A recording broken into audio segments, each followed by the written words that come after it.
can talk about the automotive world as well. So first of all, in the car league, there's a new car BMW Series 1 which has been unveiled today, and in my opinion it looks really very good. I'm not sure what Soham thinks. I'm ignoring him, but let's ask him as well. What do you think? Well, I did like the back end of the BMW Series 1, but the front end is really missing out. Like, that is not what BMW has been making for so many years.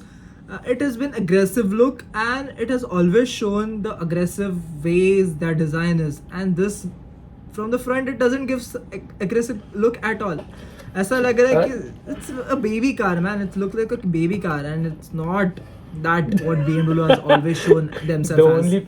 The only thing that they have mistaken is they totally removed the manual gearbox. Chalti ke to diesel engine jane de, we understand. Yeah. But manual gearbox, man, you are charging 1.07 CR for a M2 which is so small, which has less power than the BMW M340i, which is the sports sedan. It's a hatchback. A manual gearbox would have gone really well, and a 6-speed manual gearbox would have been chumeshwari. Yeah, I definitely agree. And we do expect that BMW should still make the manual series, because the grunt and the power from BMW is just amazing.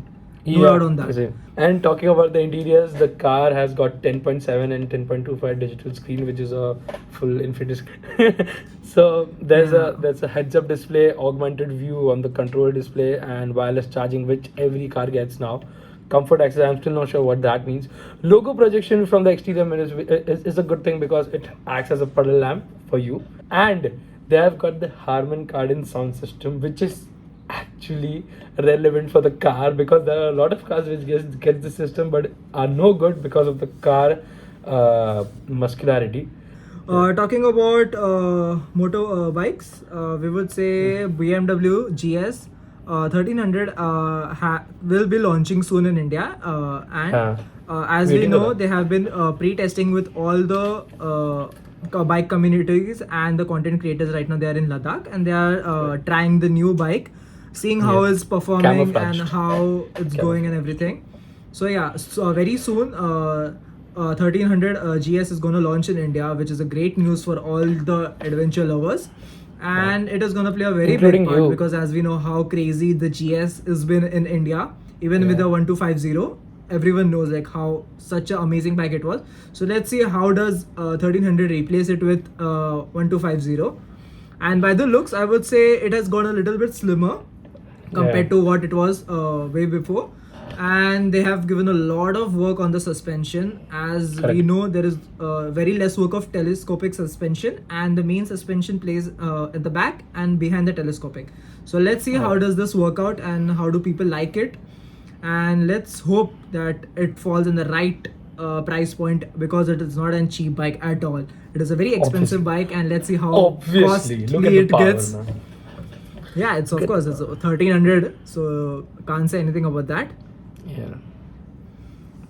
And what about the bike that you have been sharing with me? Your favorite Himalayan 450. Do you have any comments for that? Himalayan, I would say right now is not doing the justice what Himalayan did at the pack, the first model. It looks good. It has good TFT, not TFT. It has got a good digital display, and every information it's needed it's giving that. But there are still many issues people are facing about the vibrations. Recently I saw a video where the guy was like, there are so crazy vibrations in the bike that he's gonna sell it. He's right now in Ladakh. He went to Ladakh, and he was like, he's not having a good experience in it. He's literally suffering.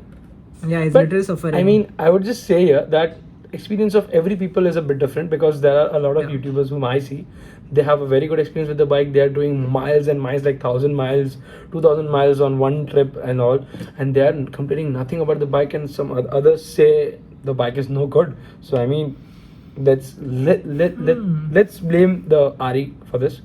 I think the bike is amazing. The bike is too good.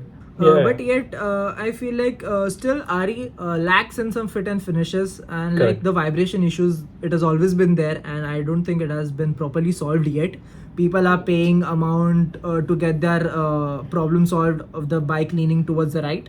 They have to pay additional amount to clear that and make Correct. it solve, which I feel like is no worth, because when you're buying a new brand new bike which has recently launched and you're facing such problems, I don't feel like that this is the right time to buy I this agree. bike. I feel like I they think should I wait agree. for everyone should wait for 1-2 years yet and see how do they change the bike, and after that I feel like they should go for it.